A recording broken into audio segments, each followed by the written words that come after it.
mas realistic na mangyari na sila'y mag-Noel sa pamamagitan ng charter change dahil wala nga silang makukuhang kalaban na mananalo kay Inday Sara Duterte.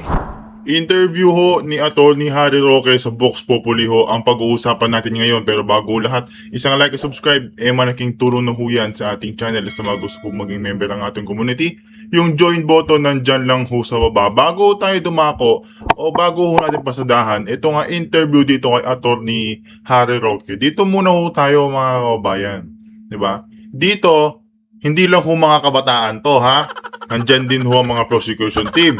Katulad ni Ridon, ni Chua. Hindi ko alam kung nandito si Chua. Pero si Ridon, mga kababayan, makikita nyo ho mamaya. Ipopost ho natin ha. Ipopost ho natin para makita nyo yung mukha niya. I-play na ho natin to mga kababayan. Ano kaya to? G. Oh. Di ba? Talagang ano eh. Oh. Oh, di ba? Duterte. Wala to. Ano yan? Ano kaya yan? Di ba? Anong paandar yan? Kasi nakikita nyo doon, meron hong logo ng House of Representatives. Ayan makikita nyo doon sa may screen doon. House of Representatives ho yan, mga kaubayan. Di ba? Sige lang. Kumbaga mga kaubayan, ang ginawa ng mga prosecution team dito, katulad nito si Ridon, alam nyo yung ginawa dito? Nag-arkila ho ng mga kabataan. Mga kabataan na hindi din nag-iisip. Bakit? Pumapanik ho sila sa mga ganyan. Di ba?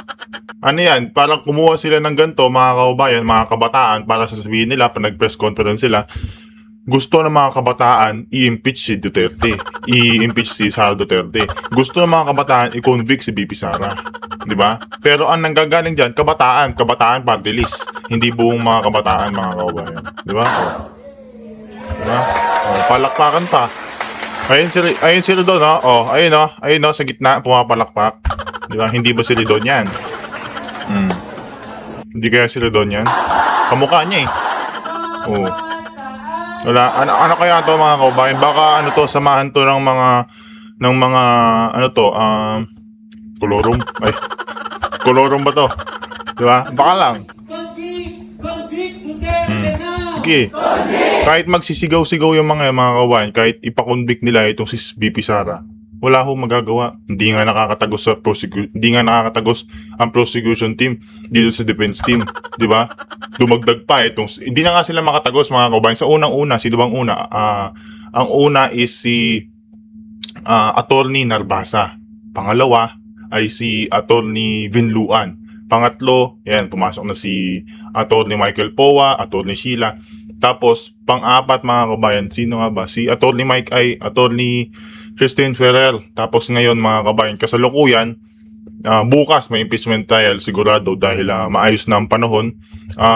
Ang haharap doon na depensa is si Atty. Lyndon Bakil. Ayun na. Mga kabayan, kahit naman anong gawin nila, kahit naman na magsisigaw-sigaw yung mga kabataan na yan, kahit naman magsisigaw-sigaw yung mga yan, wala magagawa yan. Bakit? Kahit naman na ngayon, fishing expedition pa rin ho ang ginagawa ng mga prosecution team. Diba? Hindi pa rin ho nila napapatunayan kung nagnakaw nga ba talaga itong si BP Sara. Pero lumalabas ho din sa resibo ng OVP, ginamit sa mga medisina at iba pa. Diba? Yung kay Bongbong Marcos, nasaan kaya yung confidential funds ng Office of the President? Billion ho yun mga kababayan. Yung sa Vice President natin, million lang, 125 million. Pero hindi pa rin ho nila napapatunayan. Tapos mga kababayan, impeachable offense pa. Diba? Unang article na sinumitin nila, hindi nila napatunayan. Tapos sasabihin nito si Luis Tro, napatunayan na. Sasabihin nito si Ridon, nanalo na sila. Hindi pa nga tapos eh. Diba? Wala pa sa exciting part. Diba? Ngayon ko ibabalik sa iyo yung sinabi mong wala pa sa exciting part. Diba? Talagang pinapalabas ng prosecution team mga kababayan na talagang bawat araw nananalo sila.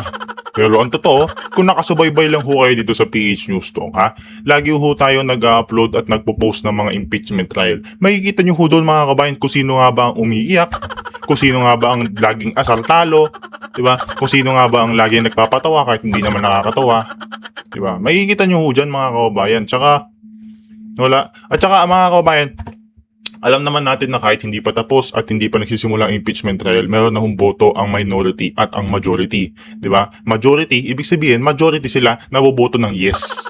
Pero wala ho silang 16 votes, ha? Huwag ho kayong mag-alala, hindi po makukonvict si VP Sara. Depende na lang kung talagang tatakotin ng ombudsman itong si Sen Legarda o iba pang mga nandiyan sa majority ay minority na lumipat sa majority. Yun ho, sigurado makukonvict si VP Sara. Diba? Alam naman natin yung mga galamay nito si Bangag kahit saan nandyan. Diba? Kumbaga octopus. Diba? Mga kabayan, rekta na ho tayo dito. Dito kaya Attorney Harry Roque. Palakpakan muna ho natin yan. Diba? Pangatlo na ho atang bumusita dito sa PH News. So ito si Attorney Harry Roque. G! Please welcome Yeah. Attorney Harry Roque. Yes, Palakpakan kasama natin. natin ngayon ang nag-iisa. Kamusta po kayo Yeah. dyan? Wait lang, natatakpan. Former presidential Oo, spokesperson. pero pasagutin ko muna kung sino mga nangangamkam. Oh. Ang mga nangangamkam ay mga Oh. bangad. Butod. Ngiwi. Uy, bawal yung bawal na yung ngiwi Oo, Bawal bawal. na yung ngiwi. Kasi Bakit? merong Bawal isang ang ngiwi. merong isang congressman Ayan. na bawal daw gawing katatawanan ang may kapansanan. Oh. Yan. At magdidemanda daw siya. Sino yan? Ano pangalan niya? Ewan ko, kasi ikaw may kapansanan ka. Oo. Ako okay lang. Araw-araw. Manda ka pa, Jack? Oo. Binabatikos ka nila. Ikaw ba, nagyagalit ka, nagdidemanda ka ba? Nagkagalit ako magkalaban. Magkagalit sa kalaban. Pero magkagalit sa mga kagaya nyo. Marapanahan. Okay lang. Hindi, pero yung kanilang yung mga basher, pagka nagko-comment sila sa'yo, di ba, Oh. puros pang-aalipusta puro lang din naman ang panlalait, ginagawa diba? sa'yo. Pero wala naman akong kaso. Kasi magastos. Oo. Magastos. Pero ito, bawal na daw. Attorney Harry Roque, paano ba yun? Oo. Kung halimbawa, si Jack Argota, sinabi ko, bingot siya. Oh. Totoo naman. Totoo naman na bingot siya. Oh. Pwede niya ba ako i-demanda na dahil sa sinabi kong bingot siya? Ano to, congresswoman? Congressman. Ay, come on, congressman.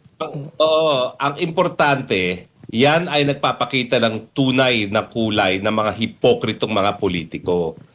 Publicly, sasabihin nila sila ay para sa demokrasya. Kung tunay na sila ay para sa demokrasya, bakit sila magdidemanda kapag ang mga mamamayan ay ginagamit yung karapatan ng malayang pananalita?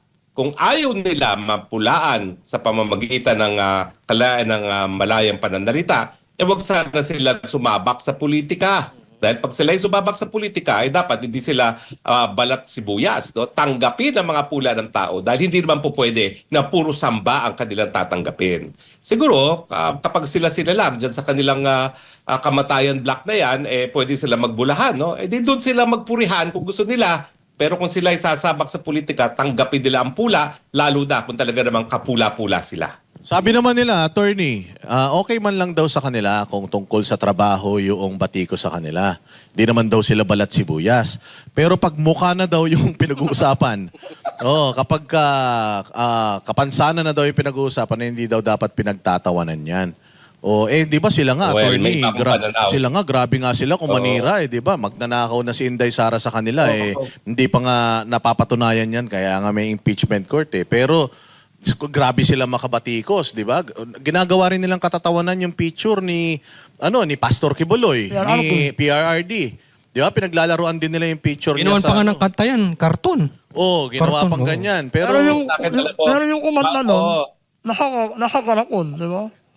So ano masasabi mo doon, attorney? Sa akin, baliwala sa akin yung pagpula sa itsura. Mas importante yung pagpula sa budhi. Sila siguro may mga kapansanan sa itsura, ang walang gamot, yung kapansanan nila sa kanilang budhi, lalong-lalo na sila yung mga kain-suka. Yang kanyang banta na pagdedibanda, walang pagkakaiba yan sa pagiging kain-suka nila. Dati-rate, magnanakaw si Marcos, diktador si Marcos. Ngayon, halikan ang puwet ni Marcos, di ba? Yan ang mga bagay-bagay na talagang nakakasuka, no? At talagang hindi katanggap-tanggap. Pero- So huwag kayong mag-alala, hindi lang po pinupulaan itsura nyo, yung budhi ninyo ay pinupulaan dahil kayo mga kaing suka.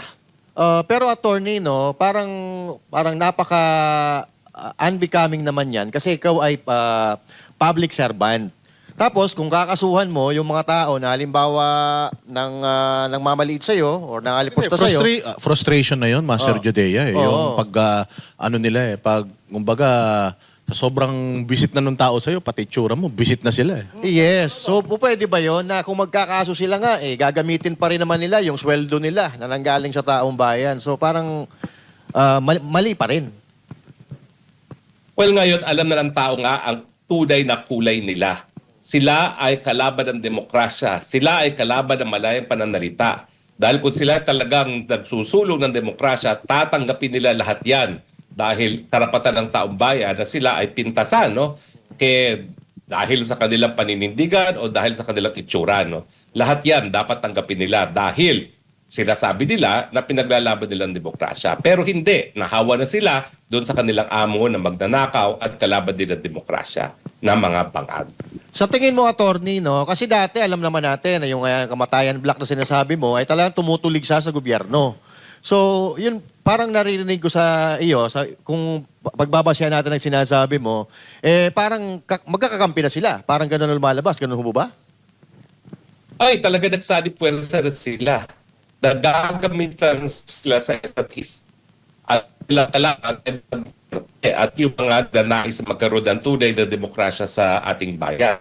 Alam naman natin na gaya ng mga bangag, sila rin, ginagawang negosyo rin ng gobyerno, no? Alam naman natin ang estilo ng CPP-NPA, no? Na talagang gagamitin nila ang pananakot at saka yung mga taxation na ginagawa nila sa mga walang kamuwang-muwang ng mga kababayan para sila ay magkapera, no? So wala talaga sila pagkakaiba at dapat magsama-sama sila. At sana huwag makalimutan ng taong bayan na sa panahon ng kadiliman, nagsama-sama yung mga puwersa na yan para labanan ang puwersa ng demokrasya. At ngayon, nananakot pa na ikulong ang taong bayan dahil sila ay nagsasalita ng malaya.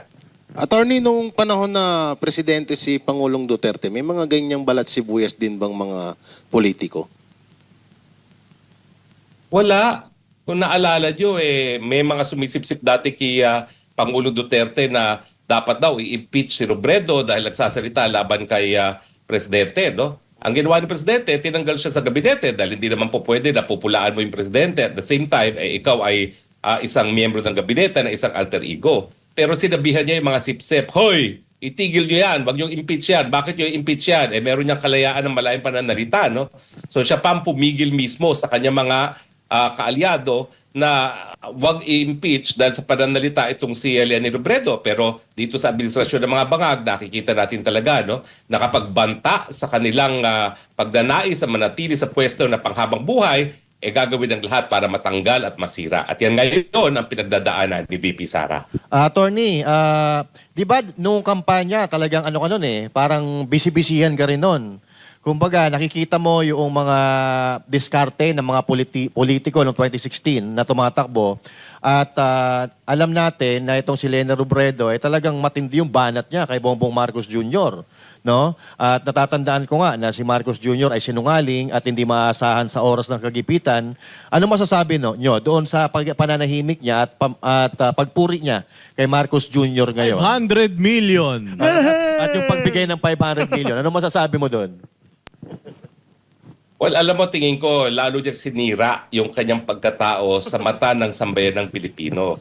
Kasi talaga hindi natin makakalimutan yung maanghang na mga salita na binitawan niya laban kay Marcos. Sinungaling, magnanakaw, anak ng diktador. Tapos ngayon, ay maraming hindi nakikitang mabuti ginagawa ang presidente. O ang napatunayan lang niya, siya ay nabibili dahil binigyan lang siya ng bilyones para sa kanyang probinsya. Iba na ngayon ang kanyang kanta.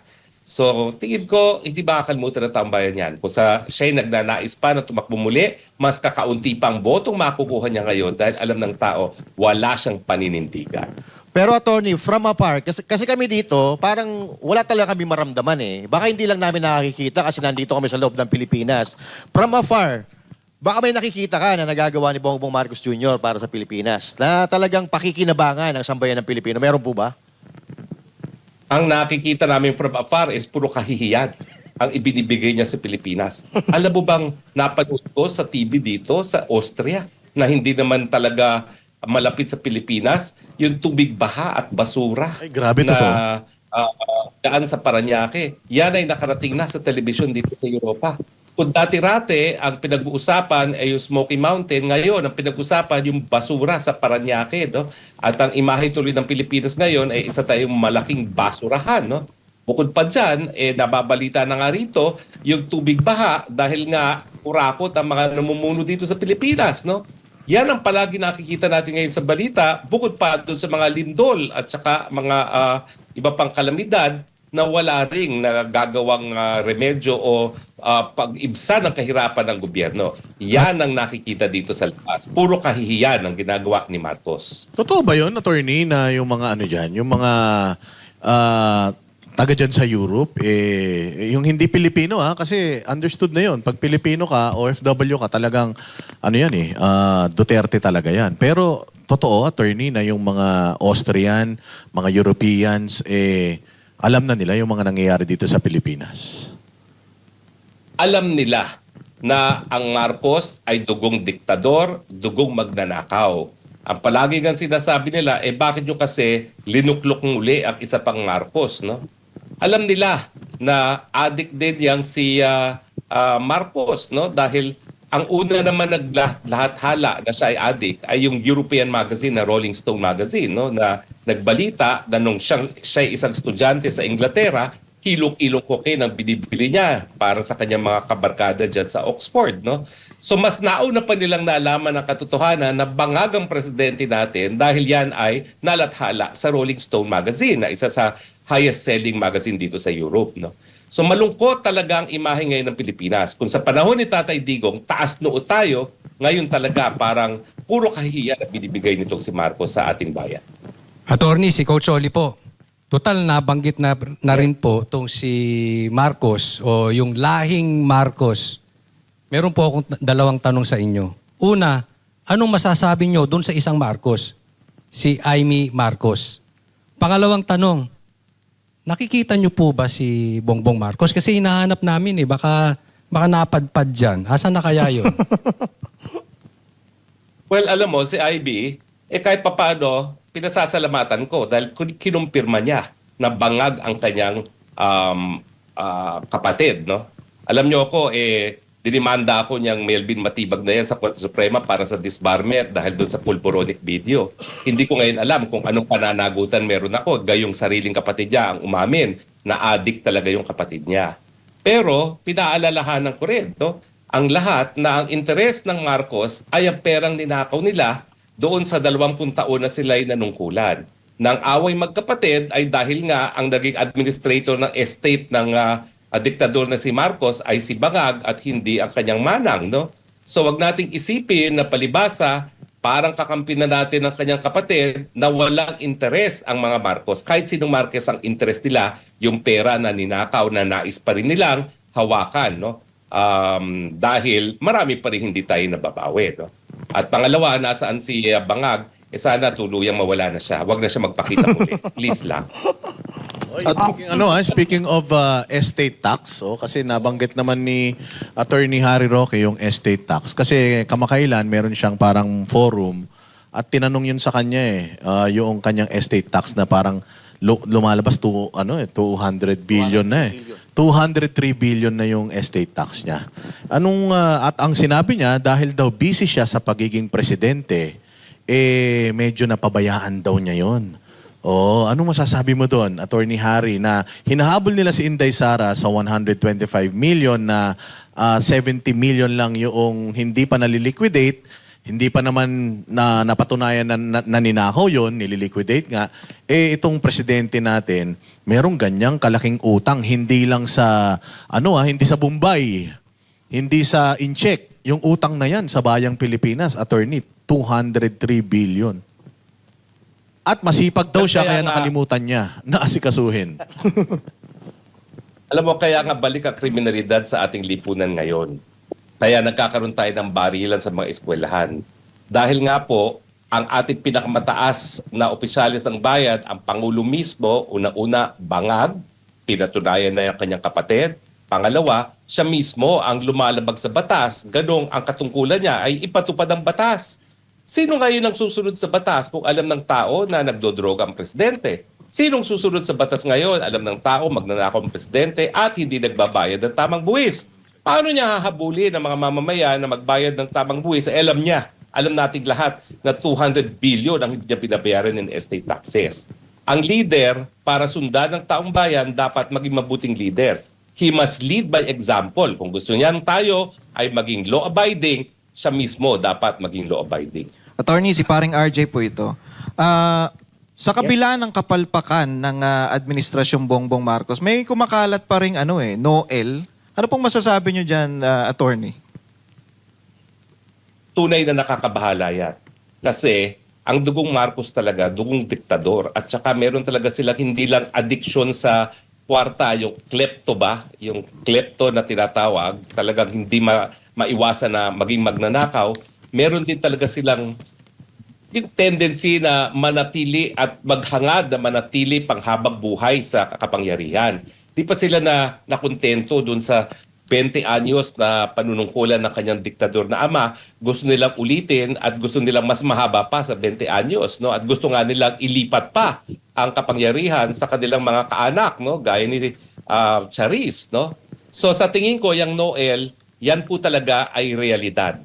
Kapag hindi nila natanggal si VP Sara, pag hindi nila na-prevent ang pagtatakbo ni VP Sara, dahil alam naman natin na kahit sinong patakbuhin nila, hindi sila mananalo kay VP Sara, talagang sila ay tutuloy sa Noel. Dahil ang ayaw nila mawala sa kapangyarihan at lalong ayaw nila na makabalik ang mga Duterte sa kapangyarihan.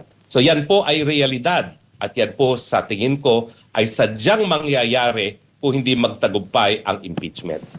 Attorney, naalala ko nung election, 2022 election, binabanata na namin yan, estate tax na yan eh. Kasi sinasabi namin, pag pinanalo nyo si Bongbong Marcos, hindi na mababayaran yan. Makakalimutan na yan. Kaya alalang-alalo ko yan eh. Itong 203 billion, ito ay sabi, final and executory. Ngayon, alam naman natin, attorney, gumagana ang bend the law. Just in case, baluktutin nila ang batas ngayon. Sa 2028 ba, pagka maayos na yung nakaupo, pwede pa rin ba talagang balikan itong estate tax? Kasi ang laking tutulong nito sa taong bayan. Alam niyo po, talagang dalawa lang ang sigurado sa mundong ito. Ang kamatayan at ang pagbabayad ng buwis. Kapag makaupo ang isang matuwid na presidente, pati underwear ni Bongbong Marcos hahabulin. Pambayad na kanilang ibinayarang mga buwis. Kaya nga lang, ewan ko lang kung merong tatanggap sa underwear na yan. No? So, pero itaga nyo yan sa bato. Kinakailangan patunayan natin na mapaparusahan ng mga nagkakasala at dapat mauna yung pamilyang Marcos. Yan ang ating pagkakamali. Nung sinuka natin ang diktador na ama niya, hindi natin sila kinulong. Bagamat meron talagang conviction ng kanilang ina, no? Na hanggang ngayon ay hindi pa nakukulong dahil nakaapila pa yan. No? Yan po talaga ang kamalian natin. Dahil akala nila they can get away with anything and everything. Kaya ayun, sa part 2 ng Marcos, talagang sobra-sobra ng pagnanakaw, sobra-sobra talaga ang lantarang kriminalidad. Katulad nung sinabi nyo kanina, attorney, yung mapatungkol sa paglipat sa kamag-anak nila. May posibilidad, pwede ba o nasa konstitusyon ba na ibaba or ibahin nila yung batas para lang makaupo yung halimbawa katulad niya ni Charis, siyempre nasa 30 years old pa lang yan. So may mga balita noon na ibababa nila yung edad para makatakbo ng presidente yang si Sandro.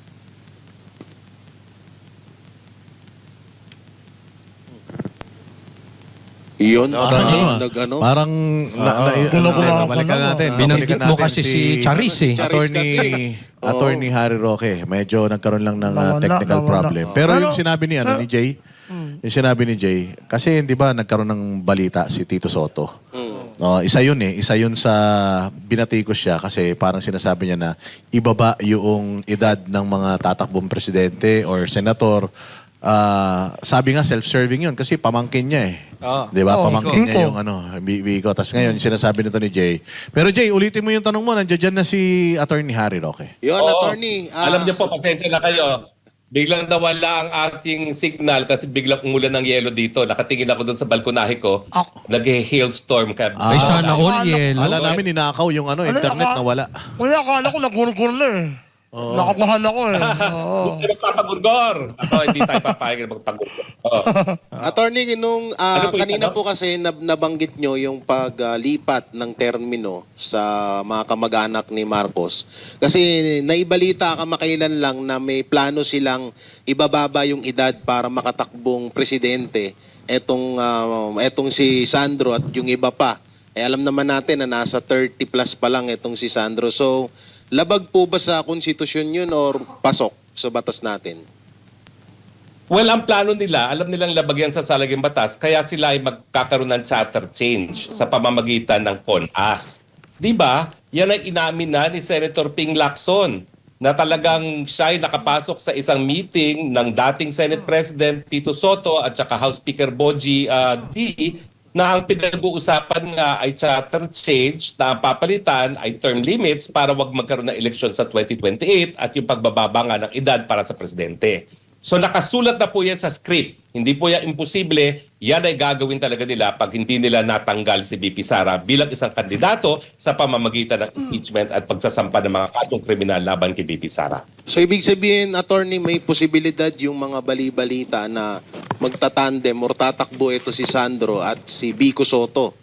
Ayun ang kasi ibababa kasi etong si Biko ay nasa 30 plus lang din. Tapos si Sandro ganun din. So may mga nababalitaan tayo na yan nga yung gagawin nilang hakbang para ipanglaban kay BP Sara or yan yung... Wala wala silang... wala tulpo, laglag. Tulpo, yung tulpo. Lamang eh. Wala na. Tapos itong Wala si na, no? Lenny, Wala wala na din. Si Erwin Tulpo, mas lalo na. Wala na. Galit na galit ang mga Bisaya sa kanya kay Erwin Tulpo dahil parang minamak niya na yung isang Bisaya na testigo diyan or tumayo sa witness stand diyan sa impeachment. Sinabi niya na ba't hindi hindi ba marunong magtagalog, Bisaya? So parang nagalit yung mga Bisaya na mga kababayan natin, no. So malamang sa alamang wala na tong pag-asa. Last niya na yan. Last niya na yan. Walang Jay Guevara, walang parang nakikitang papalit o ikakandidato. Si Kaya Risa, gusto nila wala yung mga din. bata. Si Risa wala din. Ay, wala na yon si Risa. Baka, sabi nga, di ba? 00001 na yun no? Baka ma'am niya yung konting miyembro ng kanyang kamatayan black baka hindi pa siya manalo ron, no? Pero gaya na sinabi kumpirmado na naman yan. Yan ang pag-uusap na ng dating Senate President at ng current House Speaker. At kung babasahin yung saligang batas, ang kinakailangan lamang para mag-convene ng Congress jointly para maging isang Constituent Assembly ay ang concurrent call ng House Speaker at ng Senate President. Kaya nga, nagpumilit sila na 12-13 at hinalal itong Win Gatchalian na Senate President. Dahil kapag kinakailangan na mag-convene ng Kongreso as CONAS, ang tatawag lang yan ay yung Senate President at Speaker na tinitigala ang Malacanang. Wala pong butuhan dyan pag sila'y nag-convene as CONAS. Yan ay deklarasyon lamang jointly ng Speaker at ng Senate President.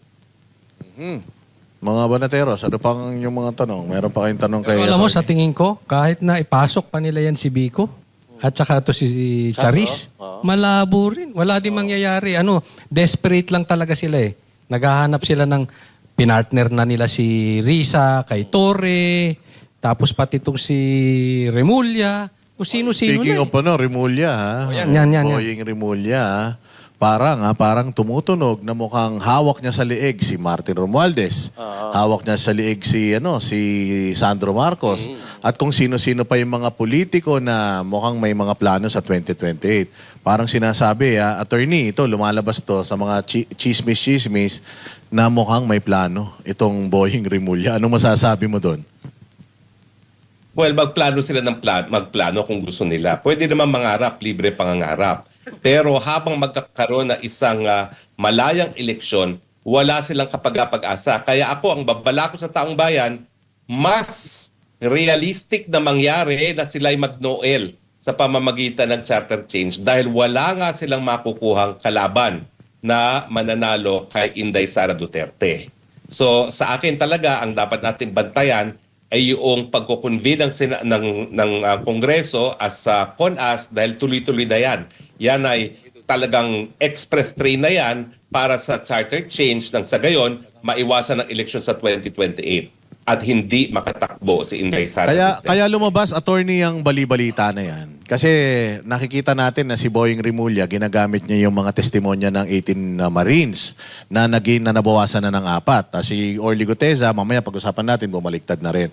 So, alam naman natin na nasa testimonya ng 18 Marines yung si George Garcia na nakatanggap din di umano ng maleta. Alam naman natin na lahat ng mga pangalan na nandoon sa Brave 18 sa kanilang testimonya pwedeng imbestigahan nito ni Boying Rimulya. Kaya lumabas yung issue na pwedeng i-pressure kasi parang gano'n ang lumalabas, pinipressure ni Boying Rimulya lahat ng kalaban eh. Pwedeng i-pressure ni Boying Rimulya si Garcia para kung halimbawang totoong may hocus-pocus sa election, siya ang panalunin. O kumbaga may hawak siyang panakot kay Garcia. Kaya lumalabas yung mga issue niyan. Pwede niyong dagdagan kung tama ba yung mga So si Boying, sa tingin mo, kalaban pa rin talaga. May masama pa. Lahat sila may personal interest. Yun ang alam natin. Pero Ito na lang.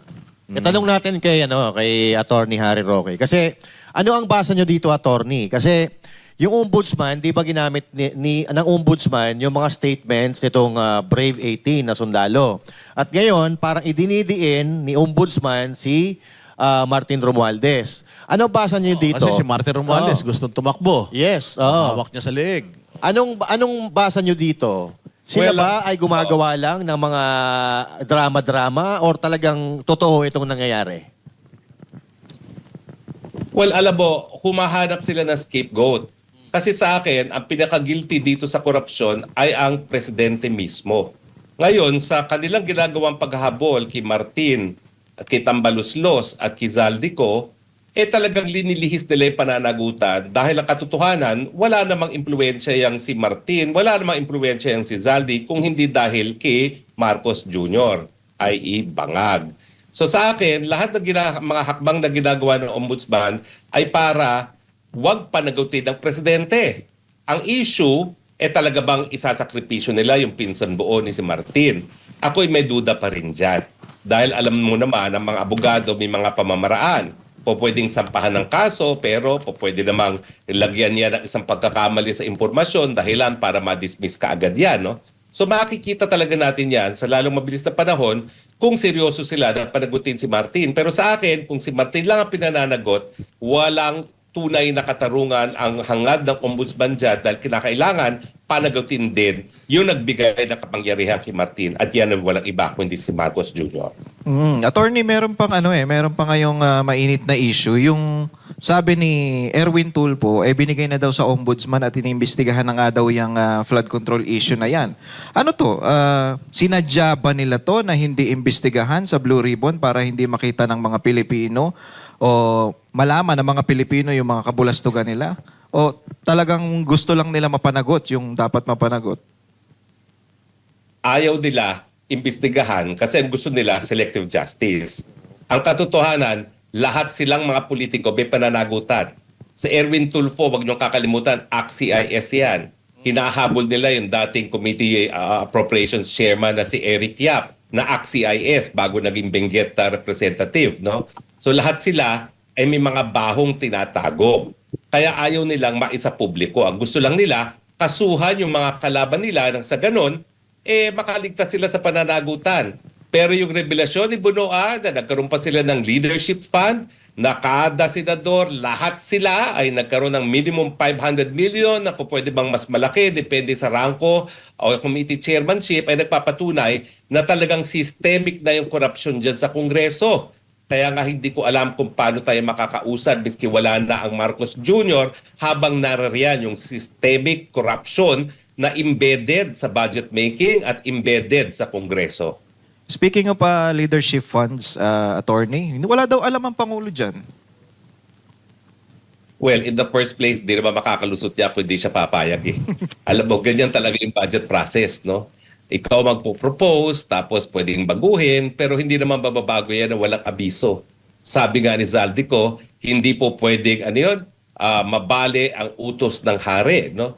So lahat ng mga gawain ng Kongreso, lahat yan, kontrolado pa rin ng Presidente. Lalong-lalo na dahil ang budget ay nagbumula sa House of Representatives at alam natin talaga na mas matinding hawak ng Presidente dyan sa Kamara kaysa sa Senador. Dahil sa Senador, posible pang meron dyan mga independyente dahil gaya ng Presidente, ang kanilang mandato ay nanggaling sa kabuuan ng sambayan ng Pilipino. No? So sa akin talaga, wag nating ihiwalay ang issue ng korupsyon sa Presidente. Siya ang pinagmumula ng lahat ng korupsyon dahil kung wala siyang basbas, wala man lang tapang yung mga kurakot sa Kongreso para gawin ang kanilang mga ginagawa. Well, sa akin, nakikita ko parang binusog niya lahat para wag magsalita. Kasi pag nagsalita nga naman, meron siyang ebidensya na, ayun, tumanggap ka rin, di ba? Pero ang tanong ko, attorney, ito ginagawa nilang ngayon ginagawa nilang, sabi mo nga kanina, scapegoat itong 18 Marines, talagang ginagamit nila. Kanya-kanya silang gamit dito sa 18 Marines. Pero sa tingin ko, pagka ito ganito ang nangyari, hindi na natin mahahabol kung sino talaga magnanakaw. Masasabi mo ba na pwede pa nating magamit si Zaldico bilang alas para mapanagot itong mga magnanakaw sa gobyerno na alam naman natin na ngayon, nagsabuatan na talaga sila lahat? Well, una-una, lahat naman yung mga Marines na yan, empleyado lamang ni Zaldico. So si Zaldico talaga ang nakakaalam kung ano talagang inutos niya dyan sa 18 Marines at kung kanino talaga napunta yung mga perang yan. No? At nagsalita na naman si Zaldico, ano pa bang gusto natin? Kumpleto naman ang kanyang salaysay doon sa mga video na rinilis niya kung magkano dineliver. Kasama na dyan yung 25 billion na nakarating presidente dahil nagkaroon nga siya ng 100 billion na insertion. No? So sa akin, habang nandyan si Zaldico, yung mga 18 Marines, kasi sila magbaliktaran, hindi mabubura na yung author mismo, yung nag-utos mismo, ay minsan na nagsalita. Pangalawa, hindi pa naman tapos ang boxing. Nandyan pa yung Adrian Bersamin. Nandyan pa yung dating Chief Justice Bersamin. Nandyan pa yung Amina Pagdanganan. At nandyan pa si Secretary Bunoa na nagsisimula ng kumanta ngayon. Hindi nila po pwedeng itago ang isang mabahong pagnanakaw dahil eventually lalabas ang katotohanan. Kung hindi ngayon, then pagdating sa tamang panahon. Pero tingin ko, parating na tayo sa tamang panahon dahil nagsalita na nga si Zaldico, nagsalita na yung Marines 18, matter of time bago magsalita yung iba pang mga nadadawit. Ako, tingin ko talagang lalabas at lalabas si Zaldico dahil kahit anong tago gawin niya, kinakailangang patayin siya ng gobyernong ito. Dahil pag siya'y nabuhay at nagbigay testimonya, malinaw na malinaw maging pananagutan ng presidente mismo. Kaya aking advice, payo kay Zaldi, tago ka pare dahil ikaw talaga hindi ka lang nais hulihin ng gobyernong ito, nais ka nilang patayin dahil ikaw ang may hawak sa alas, no? Sa katotohanan na ang mastermind sa kakurakutan sa sistema ngayon ay ang presidente mismo. Attorney, sabi nyo, tago si Zaldico. Hindi kaya naabot na siya kasi biglang tumahimik eh. Diba? Asa Alam mo, na hindi siya? ko maintindihan Hindi na kung nasundan bakit yung video niya. Hindi kaya baka nagkaroon na ng agreement yung dalawang kampo? Well, hindi natin alam, no? Pero ako, kung nakikinig si Zaldico, hinahamon kita. Nagsimula ka na iyong revelasyon. Kung gusto mong mapatawad ng taong bayan, kung gusto mong magamit as state witness at makaiwas sa pananagutan dahil ikaw ay meron ding personal na pananagutan sa mga nangyaring nakawan, magsalita ka na ngayon. I-perpetrate mo ang testimonya sa hukuman. Nang sa ganun, kung ikaw ay patayin nila, nandiyan ang iyong testimonya at hindi na po pwedeng mabaliwala. So paging Zaldico, sana dinggin mo ang aking panawagan. Kaya alam, usong-uso ngayon, attorney, yung nagbabaliktaran. Kasi yung 18 Marines, 4 sa kanila, nag-retract na. Tapos itong nagsimula, yung Orly Guteza, nag-retract na din. Binayaran daw siya ng 150 million, sabi. Or inoferan siya ni Mike Defensor at ni Marcoleta daw ng 150 million, yun daw pangako sa kanya, para magsalita.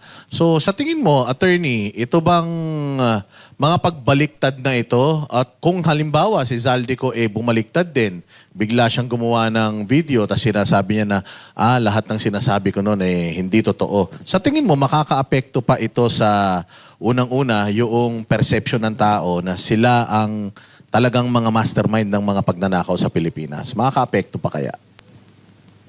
Well, Boss Dada, lilinawin ko na marami ng desisyon ng Korte Suprema na nagsasabi na hindi tinatanggap ng hukuman ang pagbabaliktad ng isang testigo. Talagang that is viewed with suspicion at talagang yan ay, kumbaga, hindi pinaniniwalaan dahil alam na hukuman na napakadaling takutin, napakadaling suhulan ng mga testigo. Kaya nga lang, depende kung kailan sila bumaliktad. Kung sila'y bumaliktad bago sila magbigay ng testimonya sa hukuman, hindi pa rin mababaliwala ang kanilang naunang salaysay dahil pwede pa rin tignan yung ebidensya bukod pa dun sa naging salaysay nung bumaliktad. O tignan natin itong nangyari dito sa mga Marines at pati na Kigutesa. Kung hindi naman babaliktad si Zaldico na siya nag-utos at kung hindi pa rin babaliktad yung 40 na Marines na talagang nag-deliver sila, baliwala yung pagbabaliktad ni Gutesa at yung 4 dahil paniniwalaan pa rin si Zaldico at saka yung natitira pang mga Marines. No? So nagsayang lang sila ng panahon sa kanila pagbabaliktad dahil yan talaga ang desisyon ng Korte Suprema. They view with suspicion and with distrust itong mga recanted testimonies. No? Now, at saka pagdating naman ng panahon, pwede pa rin naman magtestigo to si Gutesa. No? At kung ano ang magiging testimonya na sa hukuman, yun ang bibigyan ng mas mahalagang bigat ng hukuman dahil iba pa rin talaga kapag ikaw ay nagbigay ng testimonya sa harap ng hukuman, mas sagrado yan kaysa sa isang sinumpaang salaysay. So sa akin po, understandable ang mga nangyayari na pagbabaliktad dahil ang hukuman mismo nagsabi na. Kaya nga hindi namin tinatanggap talaga yung mga recantation na alam namin, napakadali manakot, napakadali manuhol. Pero kung meron pa rin natitirang ebidensya para patunayan kung ano yung pinasinungalingang testimonya, baliwala ang pagbabaliktad. Yun na nga, attorney, no? Kasi alam naman natin, kapag titistigo ka bago ka magsalita, you're under oath, di ba? So, dapat may pananagutan sila. Dapat may pananagutan din sila sa batas kasi nag-under oath sila, binitawan nila yung mga salaysay na yon, tapos biglang magre-recant. So, bilang abogado, may pananagutan ba sila doon o pwedeng baliwalain lang yun? Paano ba yan nangyayari? Perjury. Well, yun nga, no? Perjury yan, no? So kapag talaga napatunayan, talaga naman kapag ikay bumaliktad, umaamin ka na ikay gumawa ng perjury. Dahil parehong sinumpaang salaysayan at parehong mong pinasinungalingan, no? So, yan ay talagang admission na ikaw ay gumawa na ng krimen. Ang problema sa Pilipinas, halos walang parusa ang perjury. Walang kulong. Kaya nga dapat siguro, itaas natin ang parusa sa perjury na sa ganun, matakot naman yung mga Pilipino magsinungaling. No? Dahil sa Amerika at sa Europa, medyo mataas ang parusa sa perjury, kaya talagang siniseryoso nila kapag sila gumagawa ng affidavits. No? At saka yung mga notaryo publiko, talagang siniseryoso rin nila yung pananagutan kapag talagang hindi humarap sa kanila mga testigo at nagpeke na pagnotaryo. No? So sa akin, wala masyadong epekto yung pagbabaliktad kung merong ibang ebidensya na magpapatunay dun sa testimonya na pinasisinungalingan ng isang testigo, pero ang kanyang pagbabaliktad ay ebidensya na siya'y gumawa rin ng krimen na perjury. Paano yan, attorney? Kasi uso na uso ang bendalo ngayon. Paano yan na kasi nung unang testimonya ng 4 sa 18 ex-marine at si Gutesa ay may mga ebidensya silang ipinapakita. Pero ngayon na sila ay bumaliktad na at binawi na nila yung mga unang testimonya nila, wala silang maipakitang mga ebidensya kundi puro hearsay lang. Paano kung talagang idiin ng ombudsman etong mga hearsay na mga pinagsasabi nila ngayon? Paano po yun? Well, una-una, no? Dahil meron pa namang 14 na testigong nananatili. Dahil 4 lang naman ang bumaliktad at si Gutesa, pwede pa rin ituloy ang kaso. sa bisa nung testimonya ng natitirang 14. Pero dun sa 4 at kay Gutesa, dapat sampahan na sila ng kaso ng perjury. At dapat pag-aralan kung meron pa rin silang mas malaking pananagutan dahil sila naging instrumento sa krimen ng at least graft and corruption kung hindi man blackmail.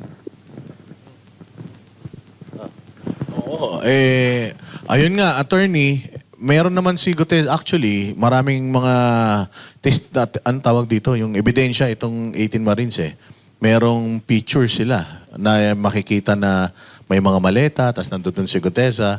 So talagang mahirap na paniwalain na ang taong bayan. Parang yun ba sinasabi mo, attorney, mahirap nang paniwalain ng taong bayan na peke ang lahat ng mga inilabas ng mga ito.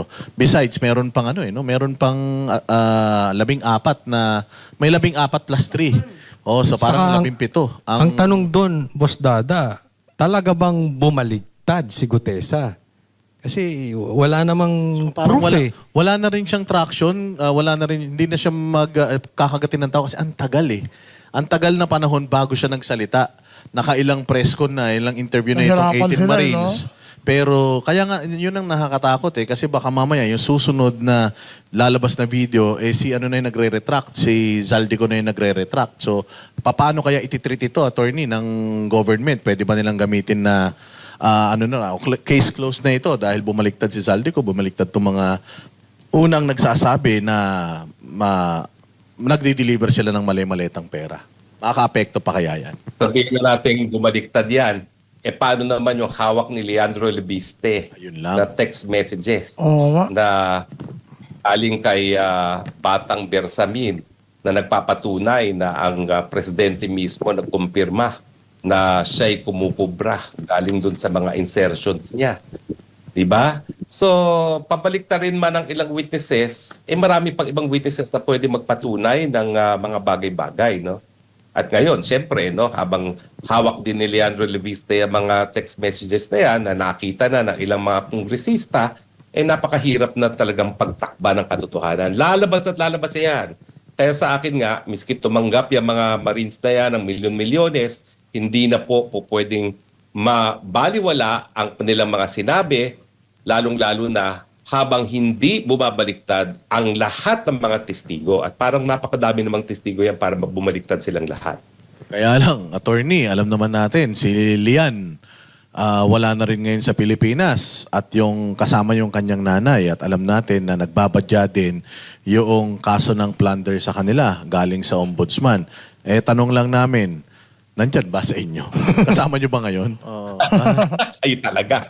Lahat na lang na napupunta sa Europa, akala nyo nandito. Sandali, no! Mandy! Wag na, lumabas ka na, wag ka na magtago. Kasi baka mamaya, Anyway. siyempre kayo, parang lumalabas, political political asylum Ano? seeker kayo baka humingi, hindi ba sila tumawag sa iyo, humingi ng advice kung paano nila... Wala. Oo. Pero ako nagbibigay ng advice sa kanilang lahat.